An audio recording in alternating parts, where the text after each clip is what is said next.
Because one of the stories I talk about, if I was going to compromise an operational environment, right? What would one do, right? So I can come through IT and try to navigate my way back down into OT, which is going to be very, very difficult, right? Doable, but difficult, right? I might get into IT, but as I start getting into OT, there should be, controls in place to limit my access in that environment.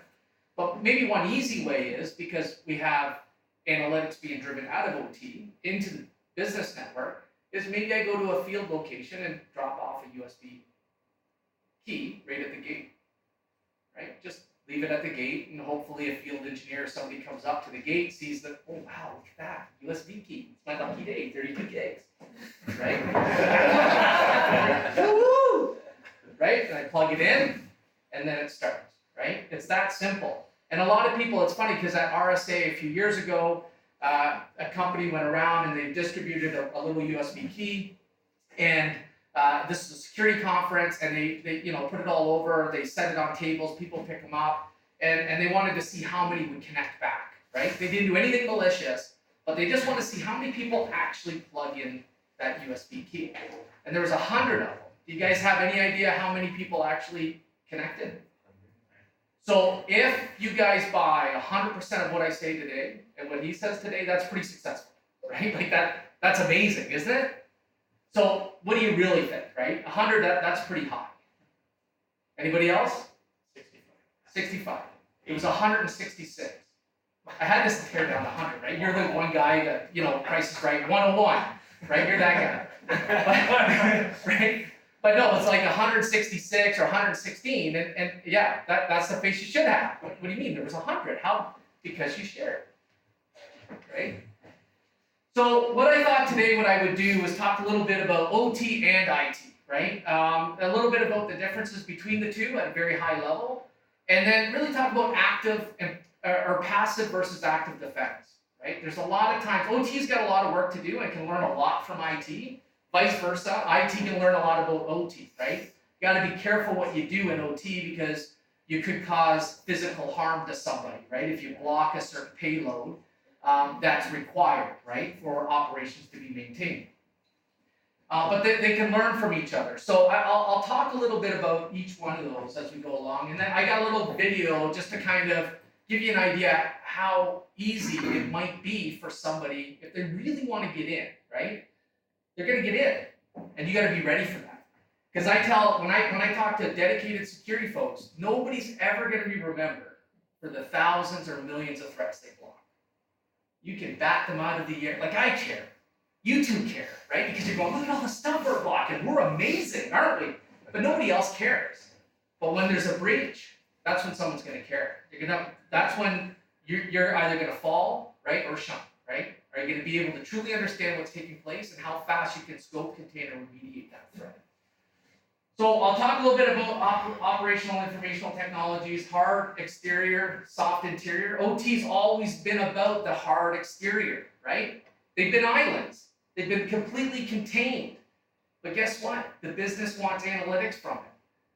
Manufacturing, for example, where's the warehouses these days? They're transport trucks. It's just-in-time delivery, right? There's no real warehouse. They get it, the equipment comes in, they put it in, and then they build, right? If they're delayed, there's a disruption. So what do the manufacturers want? Where's that truck on the highway? How far away is it? Right? I can't believe today I go on, and when I first used skip the dishes. I went on, ordered, right? Well, this is pretty cool, right? But big deal. What? A car?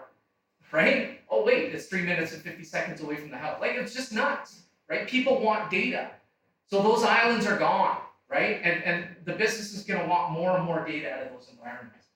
So the hard exterior no longer exists, right? And the soft interior in OT is where you're gonna start to fail. And we'll talk a little bit about that. We'll do passive and active defense, and then I'll get into the weeds in regards to some of the active defense things that you guys could take away from this, right? Well, I guess we'll share the presentation later that you guys can use this, for maybe some areas that maybe you can improve on, enhance. Maybe you're doing everything, and there's nothing more to do. And then at the very end, we'll talk a little bit about product, okay? But I wanted this to be more about, more an educational type session than look at all the great stuff we do, right? So let's start with this. Hopefully you guys will be able to hear this. The race is on to get a fully self-driving car to market. Our company, Opticon, promises a Cars that drive themselves. Opticon's new car. Taking comments down. Destroyed data is weighted in backups. We can recover most of it, but some of the research may be not so good. According to the forensics, they may have had access to the blueprints. The FBI arrested a San Francisco man in connection with last month's Opticon. Hey, Brian, can you get some coffee or soda or something? Please.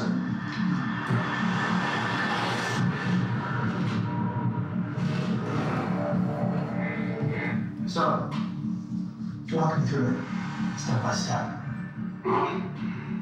I took over the website to a bowling alley. Brian, this is not a joke. Okay, look. They have this research facility down in the peninsula, and they're working on optical tracking cameras for driverless cars. So, just searching through social media, I get the names of a whole bunch of engineers who are working there. And as I'm looking them up, I come across this bowling league where a bunch of tech companies play every Wednesday. And this is an old school bowling alley with this really ancient website. And it has all the league info, company names, player names. Okay, so you hacked into a bowling alley website. Yeah. All right, explain how it works. It's called an iframe injection attack. It's this old exploit that hits anyone that visits the website. So a week later, this guy from Opticon suddenly has my malware on his laptop. Couldn't believe it worked. It was like a joke. What does that get? Well, the next day he goes to work, and he opens his laptop, and he connects to the network. And that's it. I'm in. Yeah, but that still doesn't get you inside. I mean, they discovered it. They wiped the laptop, scanned the network. They didn't scan the whole network. The thermostat's part of the network. It's inside the firewall. It's connected to Opticon's entire network. You can get the whole standard configuration and password online in 30 seconds. I got it off the manufacturer's website. So they scanned most of the network. They didn't scan the thermostat. Then what? Then I just went exploring. It was a totally flat network, no subnets or anything. I could see everything, HR files, legal documents, R&D. When I found the blueprints, I realized I could make some money off these files. What happened after you sent the files? Oh, then I burned everything down. I wiped everything I could find, encrypted drives, and deleted backups.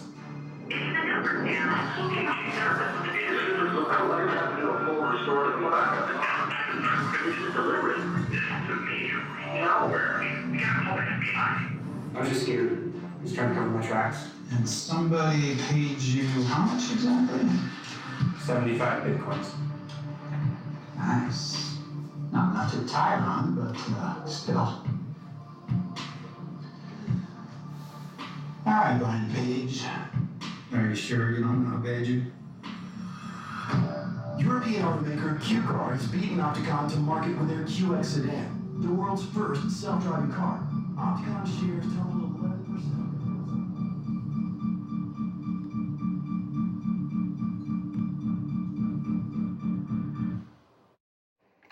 So what's interesting is it all started with the bowling alley, right? So all those big security devices that you have at the perimeter of IT that's blocking all those threats, or most of them, because you're not going to block 100% of them, didn't come into play, right? And you might say, well, we have AV on the endpoint, right? So maybe, no, it's not enough anymore, right? So another one I just want to highlight real quick. I don't know if you heard last year, this isn't specific to industrial or OT, but it just shows you the magnitude of the cost when a compromise happens. So I don't know if you heard about, not Pietja, but last year, what it did was take advantage of a Microsoft vulnerability. There's patches out before the exploit was available. The problem in IT in general is hygiene. System hygiene is not maintained very often in a lot of organizations. We've gotten a lot better at it, but I would argue OT is far further behind in that arena, right? Because you have manufacturers that require a specific set of code on a specific asset, and before you can update it, they've got to maybe approve it, right? Validate it, or if you want to install an agent on it, you might void warranty. So there's a lot more challenges there. But this particular attack was interesting because it took advantage of the exploit and then harvested credentials out of memory and was able now to move laterally within the organization, even if systems were patched. So the cost of this, some of these companies here, and this is public, this is on Wired, right? This is the some of the costs to organizations through NotPetya. And we don't even talk about it, right? We talk about how much people make from ransomware, $1 billion+ industry. But we don't talk necessarily about the cost to companies when they are breached. But look at the numbers, 870 million, right? Pharmaceutical, FedEx, right? In European subsidiary, 400 million. And the White House estimated, right, roughly $10 billion. That's what it cost. One shipping organization almost lost everything. It actually spread to their domain controllers. And because, and again, based on the reading of the article, what happened was it got on the domain controllers, which is used to authenticate users. It started to spread across them all, and then they didn't back up the domain controllers, apparently, because Active Directory, the technology that provides that function, inherently replicates. So people can assume there's a backup there, although you still need to back it up. Somebody could, delete user accounts, etc., right? You still would want a backup, but they didn't back it up. And what happened was they found one domain controller offline in Africa, I believe it was Africa, that they were able to get the hard drive from, and they had to rebuild the entire network, right? They had trucks that are trying to go to the shipping yards. They were lined up for miles. They couldn't go there, right? They were completely out. So it's real. This isn't just a fear tactic, right? This is reality today, right? Even when you're at home, you have to start thinking about all the smart devices that you have. Maybe segment them, put them on their own wireless SSID, right? When you connect, enter your Samsung TV, your Nest thermostat, whatever it might be, you put them on a segregated environment and use your assets, like your laptops and that, maybe on a different one. So if they do get compromised, they're not able to move into something that matters to you, right? Like family photos, etc. But everyone knows, I would think, the differences between IT and OT, right? But the big difference is OT is really focused on availability, right? Then integrity and confidentiality, right? But availability is key. And people will argue with you, say, well, what do you mean confidentiality doesn't matter to us? It does. No, but if you had to rank them, availability is most important. In IT, it's CI, right? It's confidentiality, integrity, and availability. So, and then there's controls between the two. But what's interesting is, because OT specifically has been focused on that hard shell, they have a really soft interior. So you got to imagine that if your laptop gets compromised, and it will at some point, and you plug it into that OT environment, they pretty much can move around. Even if the adversary is not connected to the laptop, the program itself is smart enough to start looking and investigating for ways to move and spread, potentially cause harm. And it's not easy to cause harm, so I don't want to say that just because you get in the operational environment, you're going to impact the processes that you have there, right? You have to have intimate knowledge to be able to disrupt that. And we've seen that in the industry. But the firewalls, IPSs, you might have all that in place, but it doesn't matter if I plug the laptop directly in the network and now I'm on that same flat segment that we were talking about in the video. And then you got things like supply chain. If I'm the adversary and I know you deal with a certain vendor and I can't get into your organization because you got it bulletproof, maybe I go to the manufacturer's site, upload firmware if I can compromise their site with code that you're going to download later and install on your devices, right? That's happened, right? So supply chain's important. Vulnerabilities, assets connecting to the network, the behavior of the network. Who here knows what their network looks like in OT? At any point in time, could you say, this is how it normally looks like? Because if you can't, and most can't, then how do you know when something has changed? Whether that's malware or just something that a card has failed and is sending out noise on the network that might disrupt some of the things that are happening within that environment. You won't have visibility into that. So it's very important to truly understand that environment. So passive defenses is going to focus on deploying and maintaining those controls, right? That firewalls, all that's the passive side of it. Active defense is now taking a step further, right? It's monitoring the environment, right? And then and being able to respond with confidence because you intimately know. The advantage of OT is that it is fairly static. It's not like IT and dynamic where you have BYOD and you have all these other devices interconnecting and printers and there's a lot of things that change within IT. OT is fairly static. And because it's static, you have the advantage over the adversary because you can know what it looks like majority of the time. And when there's fluctuations in the communications, you may be able to justify based on the operational aspect of that environment, right? You might say, well, that's the time that this happened, so that's normal, right? If malware got in there and it started moving to assets like that, you're going to know right away because the devices never talk like that, right? And then ultimately, when you learn about that, you're going to want to change the environment. So you're going to take that information that you learned and you're going to move it into your passive devices and start mitigating risk. So this is just a high level of some of the capabilities around passive, right? It's not comprehensive, but it gives you an idea. Some of these will be in the business network. Some of these will extend all the way down in the OT network, right? So when you look at active defense, there's a couple things that you want to focus on. Threat intelligence, right? Consuming that intelligence. Asset ID, right? Understanding all the assets that are on your network, right? And then monitoring that environment. Incident response, right? That's where the rubber hits the road, right? You want to be able to respond quickly. That's where you're going to shine. And then threat and environment manipulation, taking the information you're learning even after incident response and then feeding that back into technologies to do the passive side of it. Anybody know Locard's exchange principle? The bottom line is if I enter a network, and this is more around crime, right? If you do something criminal, there's evidence that may be left from me or taken from the site. IT is very much the same, right? Or OT. If I enter your environment, I've probably manipulated something and I've left some trace. If I was able to somehow get in without leaving a trace, I may have taken something, right? So that means that there's evidence left. The team just needs to be empowered to be able to find that evidence. So with threat intelligence, I won't beat this up too much, but what you want is an intelligence life cycles, right? You want to build something, and again, this is not product focused, right? This is just stuff that you guys can do without calling anybody, right? It's just to make sure that you truly understand what you're actually capturing and why, and then what you're going to do with it, right? And then it's a closed loop that you're going to feed back into it. So when you look at open source information, remember when the adversary was talking to the FBI agent and you're saying, how did you get in? And you started with, I went to social sites and I learned a lot about individuals. So a couple things that you can do, right? Company information. A lot of times, especially in public sector, we want to advertise all the great things that we're doing, right? We want to show taxpayers, this is why we're spending the money.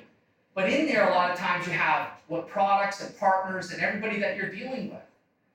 As much as the public learns and says, wow, great stuff, the adversary also looks at that going, interesting, data points that I can use. So things like LinkedIn, lots of good information.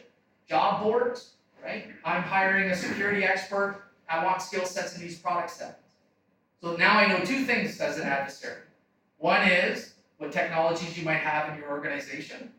And two, you're shorthanded, right? Most likely. That's why you're hiring. So that's fantastic. And I haven't actually knocked on the door yet. I haven't actually knocked on your door. You don't even know I'm doing this.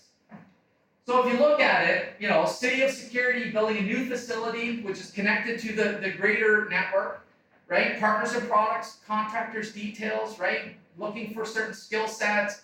I now can do product research. I can now find out the vulnerabilities that could tie to that product and then use an exploit database to find out what exploits I need to use in order to compromise that asset. And I've done that all without actually connecting to your network. Does anybody here know Shodan? So go to shodan.io, I think it's .io.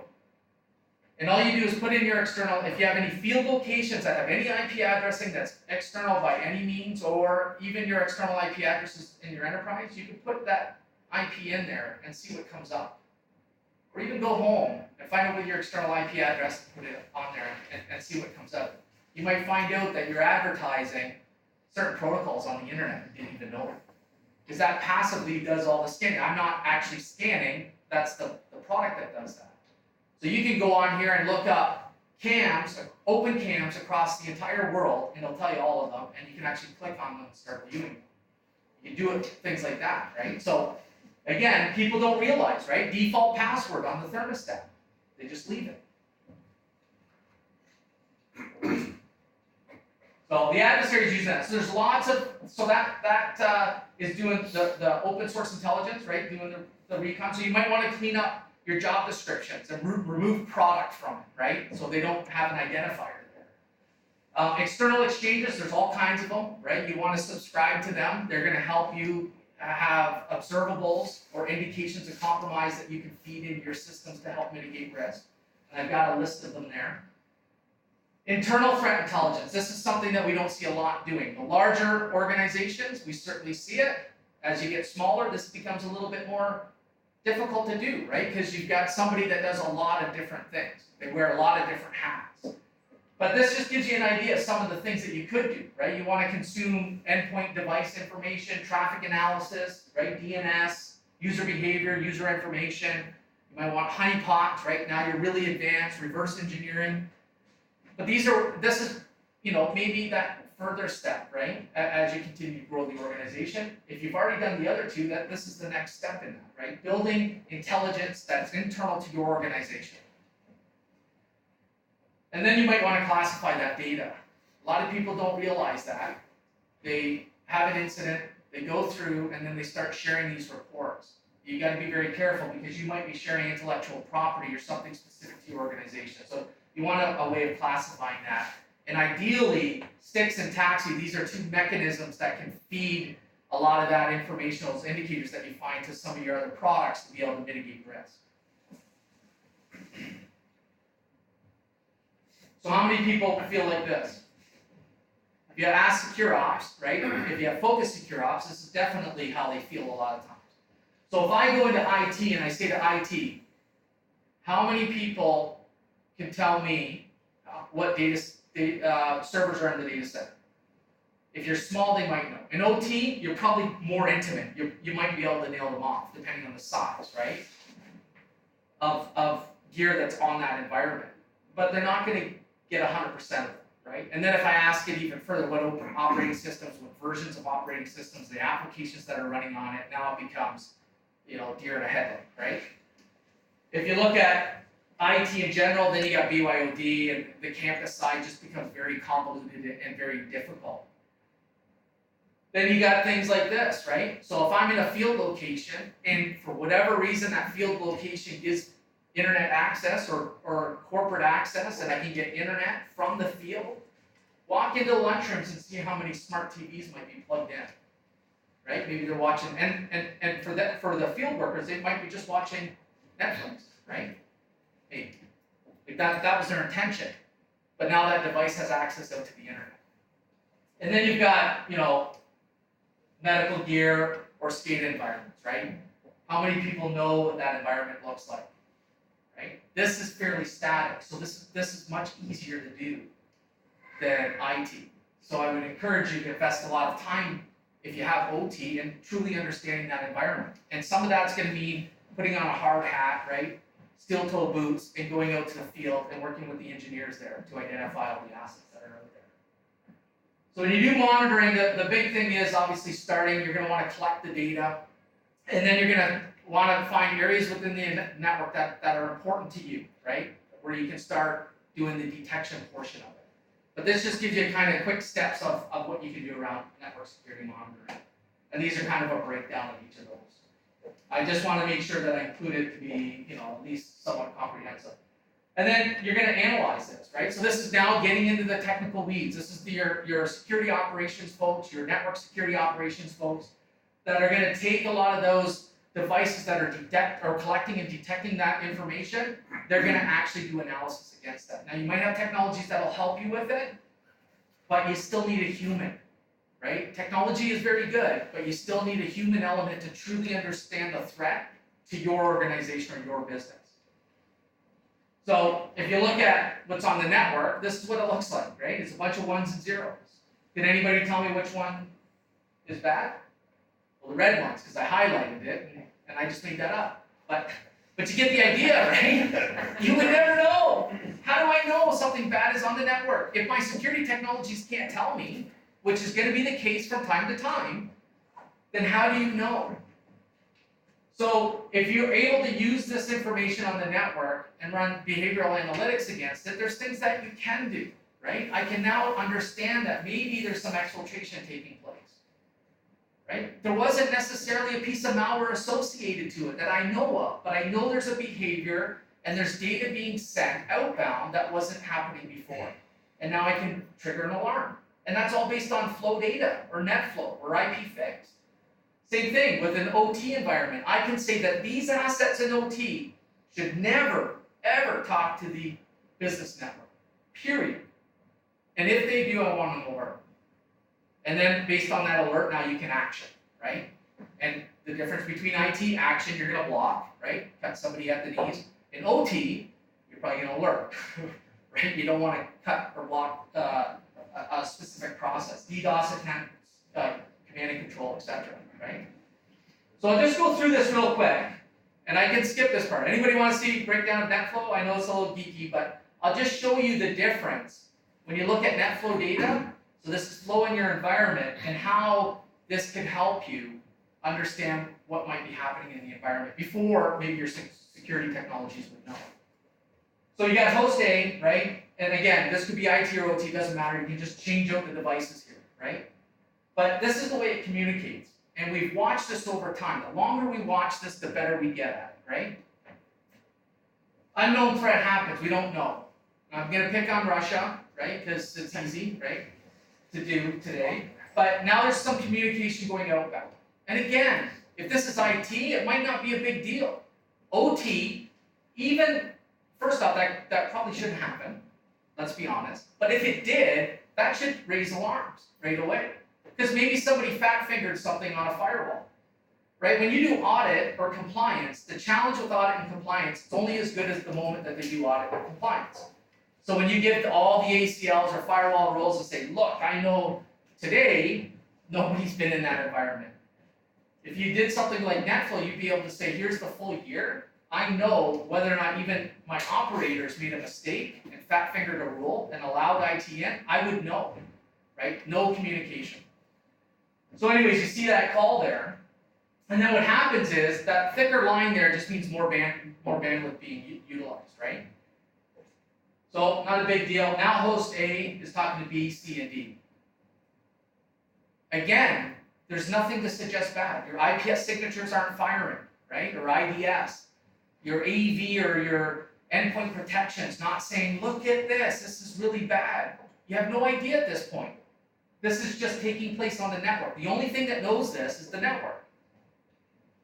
So, okay, that's fine. And now we see host B, C, and D talking to that same server, right?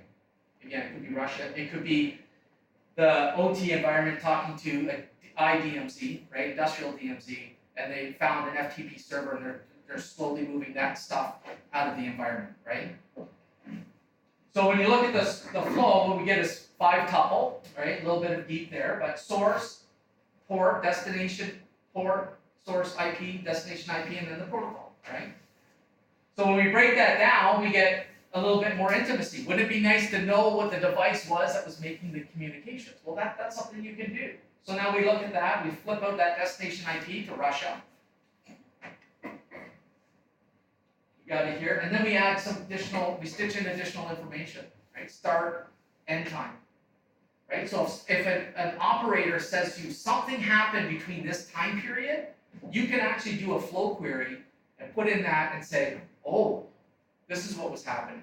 We had an asset talking to multiple hosts sporadically for that hour, right? So there was an increase of communications on that network.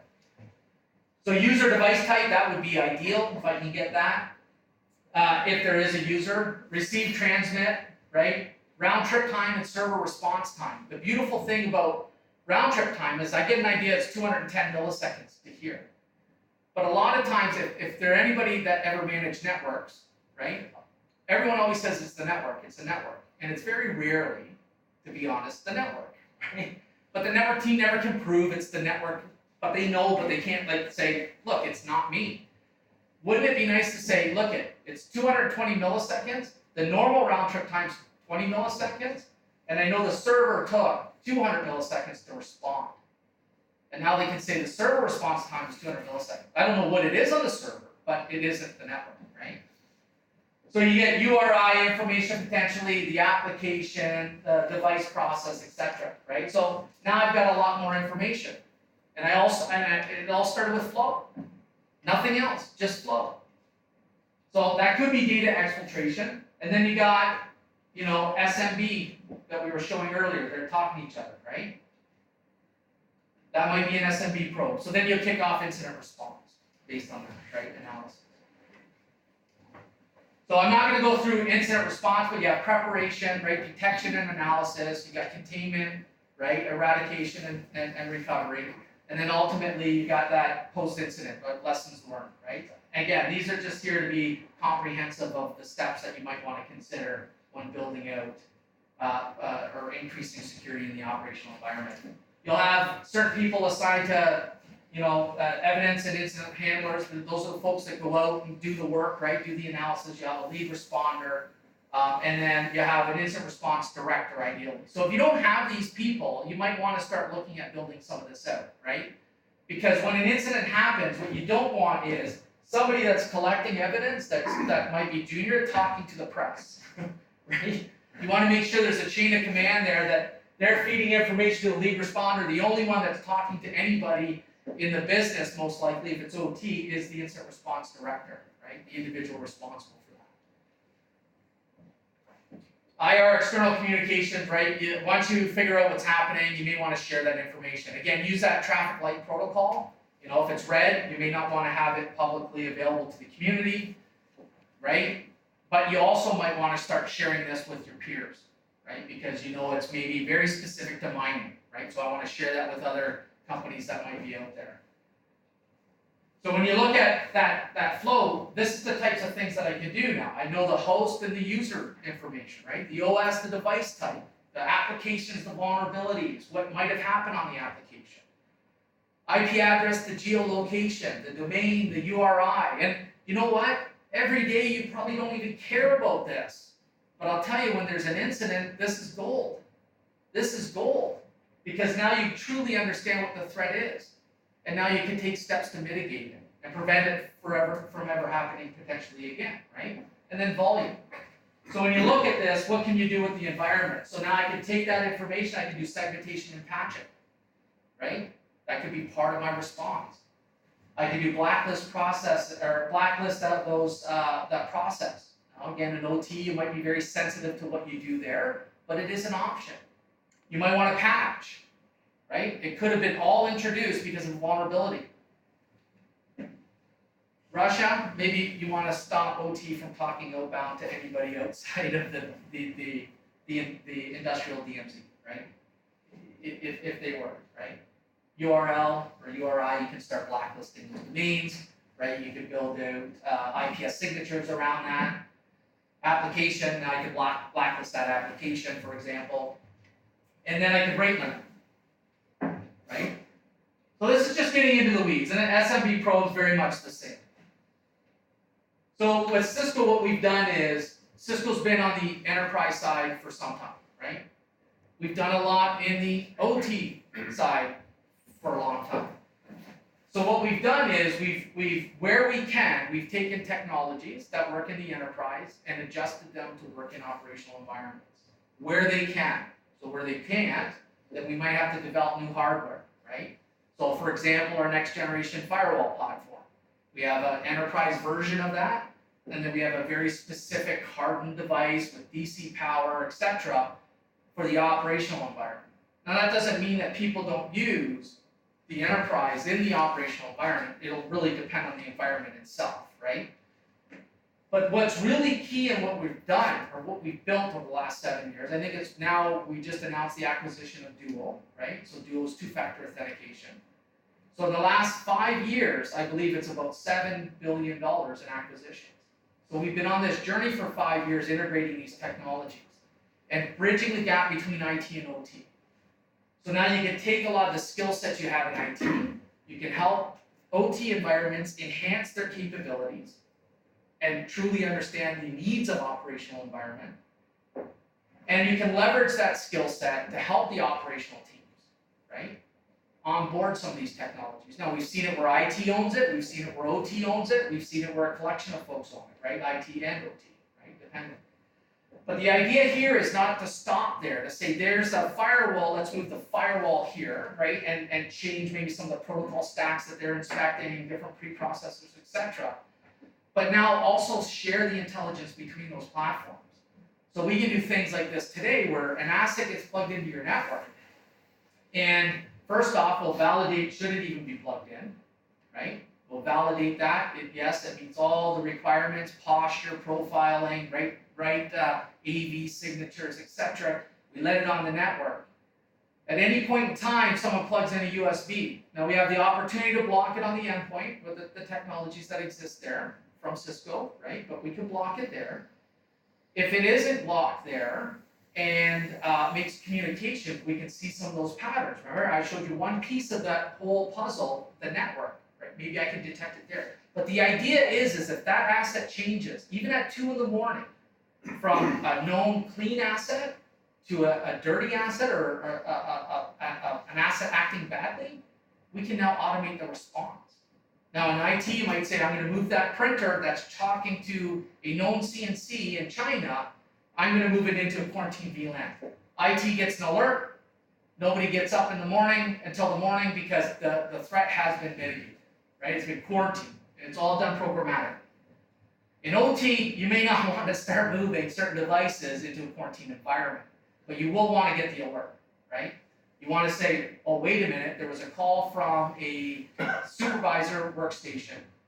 It did a call out to a CNC server, or it was malware that executed on the endpoint, and you want to have that information shared further up the stack, right? So again, when you do look at that event, you're not running around trying to figure out what took place, right? A lot of that information is collected.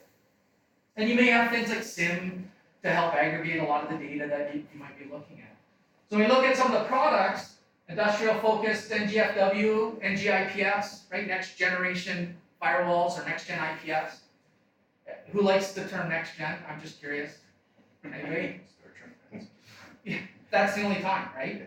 Because next gen, we use it and competitors use it, right? So the problem with next gen is if 7 years ago you come out with a firewall and you call yourself next gen, and you do nothing with the product, and you still sell it today, it still says next gen. It's not, right? So, but anyways, this is really focused on threats themselves and truly understanding threats. And you can see, a DIN rail model, this is the heart of the device itself. You have behavioral analytics. So this is a product called StealthWatch. This is what I was talking about on that NetFlow side. So this is the detective. It's watching everything that's happening on the network at any given point in time. It's understanding what normal should look like, and any deviation from that, now I can create alerts. And then you can also, like I said, create policies to say, this is a operational environment. They shall now never talk to any IP outside of that network except maybe something in the DMZ from a particular asset, whatever, right? And if it does, I want to get it an alert, right? So there's IT and OT function there. There's IT and OT function here. Identity Services Engine, this is our NAC product, right? So we can add a device to the network, validate who that individual is, and then let it on the network, right? We can truly understand, is it a printer, is it a Windows 10, etc., and give it permission. This could be done in IT, it could be extended into OT as well. Cisco Umbrella, so this is our DNS layer security. If anybody here owns IT, what I would highly recommend is to, if you don't do DNS layer security today and you're using next-gen firewall or any other type of security mechanisms in IT, consider doing a trial with Cisco Umbrella, right? It's very easy. All you do is forward your DNS servers to Cisco, and that's it. 15 minutes. I'm on the technical side. I was just thinking I didn't really introduce myself one second, but anyways, too late for that. But it's an easy trial. right? You just put it up and then you get instant DNS security, 15 minutes. The reason why I have OT here, you're not going to have your devices talking to Umbrella from the operational environment, but you may at some point use DNS and you might be doing reverse of DNS upstream. As long as wherever you are going to the internet using something like Umbrella, then you're getting a level of DNS security. Web security, so proxy-based, that's an IT typical function, right? Email security, again, it's an IT function. But what's really key in this, and you might be saying, well, I only care about operational side. I don't care about the IT side. The value in this for you is this. If I am an adversary and I'm trying to get to the engineer that is in the field, I might start with a nice crafted email looking at, look at this white paper I wrote around industrial controls, PDF, right? So that's where it's going to start, and I'm hoping it gets in his inbox and he executes it and he's somehow plugged into the operational environment. Right? Then I can move laterally. So the importance for you is now you have that business level, right? The business network is now scanning that before it happens. But what's key is that we have technology that's called retrospection. So if it hits the email security device, whether it's cloud or on-prem, and we determine it as bad, even 3 days from now, we have the ability to go into the mailbox and rip it out if it's still there. If you have endpoint amp, we'll tell you if it's executed on the endpoint or not. But what's more important, we can actually go back in quarantine, but we tell you that it was in for 3 days. That's important because that means not the net new stuff, because we're going to block all the net new stuff because now we know, right? But we're going to tell you about the 3 days ago that it came in. And for the analyst, that's going to be key.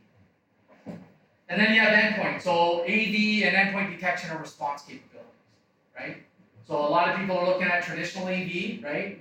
You're now refreshing that life cycle of that product, and most people now are moving towards endpoint detection and response capabilities, right? So being able to know everything that happened on the asset. So I click a PDF, it makes a call out to a site. It actually opens another PDF. 3 dropper files come down. Then it communicates to Russia. I apologize to Russia for picking on them today, but it's easy, right? But right. You get all of that in a nice little pane of glass that you can follow. And again, if it's bad, we're going to block it if we know it, but sometimes we don't know it. You're going to have to go back and really understand the history of that. So that's what we have today, and hopefully, Duo will close. That hasn't actually closed yet, but when it closes, that'll be the other piece of the puzzle that's missing within the Cisco portfolio today, and that's two-factor authentication. Because what happens when I get your credentials? If I VPN into your organization, do they know it's you or me? Probably think it's you, right? So there's nothing to tell the back-end systems that I'm not you. The only thing that might change, though, is the behavior. You work in a certain manner when you're connected. And I connect now. And I'm going to start digging around, right? Because I want to start looking and searching and feeling, right? I want to move around in that organization. So I'm able to trigger. Two-factor, though, now adds another layer. So they need that other factor. And now we limit that exposure even more. That's it. Now you need alcohol. See, this is good. Because what happens here is I set the stage, you're depressed, probably don't want to do this anymore, then you drink more and you're happy. Any questions, comments, drinks? Yeah. Question. Actually, I got a bunch of questions, but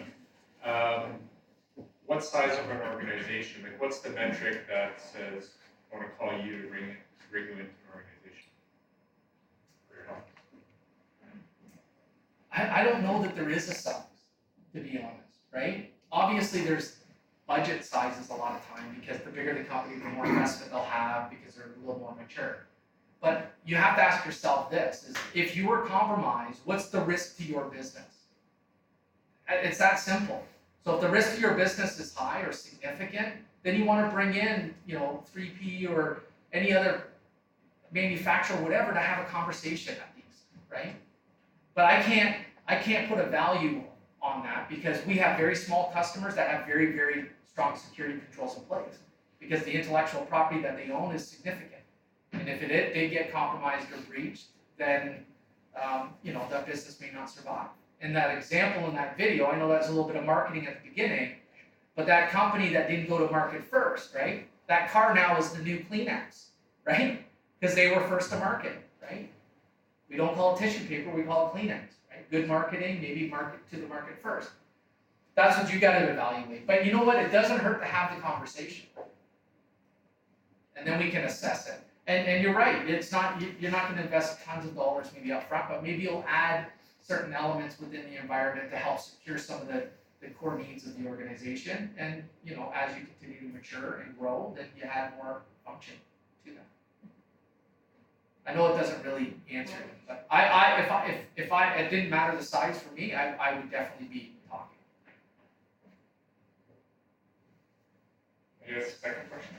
Yeah, you can ask questions. These guys aren't waiting for drinks or beer. No, not at all. No, I'm just kidding. I'm sure they're old enough. They'll get up and get So it. from a management perspective, who's not involved in the IT/OT side day to day, what are the right questions we should be asking internally?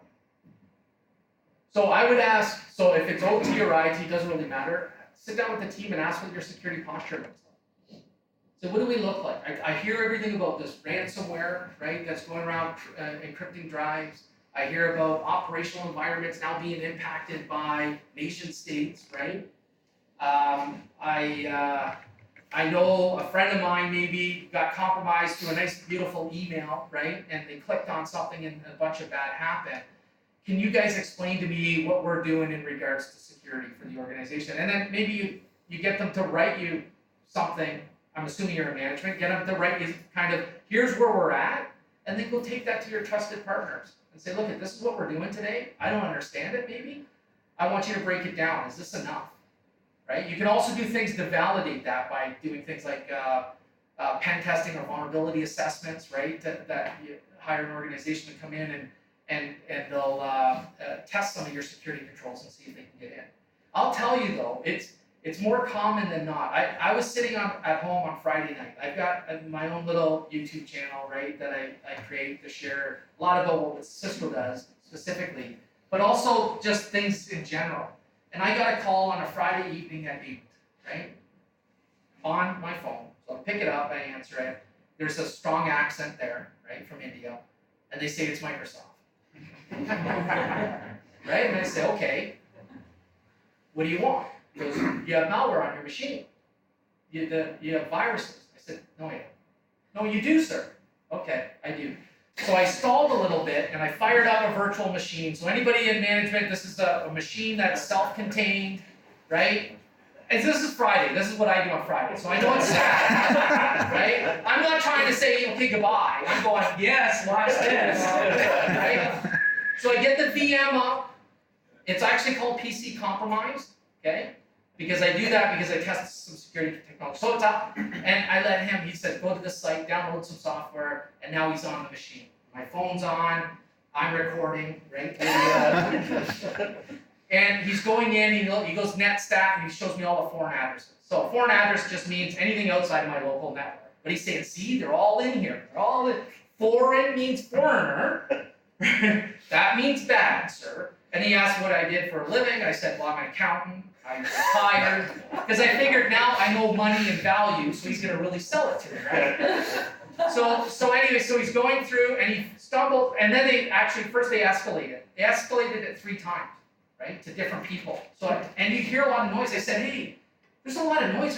There's a lot of problems out there, sir. Microsoft's on top of it, and so I said, do you know Bill Gates? He goes, yeah, Bill Gates owns us, right? So we had this, I'm like, wow, this guy knows Bill, right? I figured they would catch it, right? But no, they're walking through, and so I get escalated the final time, and what happens is my phone disconnects. So I'm very frustrated because I wanted this up on YouTube, right? So now I'm doing it through text, right? Asking him to call me back. He said, I can't call you back. And so I'm saying, okay, well, I need help. And he's saying, okay, go to this site basically and download this software. How much do you want? 1 year, 2 years, 5 years, infinite, right? I said, infinite. I want this secured forever, right? And he's saying, well, you got to go to this site. And I said, well, I'm getting frustrated. I'm not even going to use computers anymore, right? And he knew it wasn't going to go anywhere. So then he went into start run. He typed in the word syskey, put in a password, rebooted my machine. What that meant was my machine was bricked. I couldn't do anything now because it requires that password to boot it up. But he was frustrated because he knew he wasn't getting, and this was already 30 minutes, right? I kept him on the phone, right? And I was learning, right? So it happens, right? It happens. So just don't, install that software. It's interesting. You had a question, I think. No? No.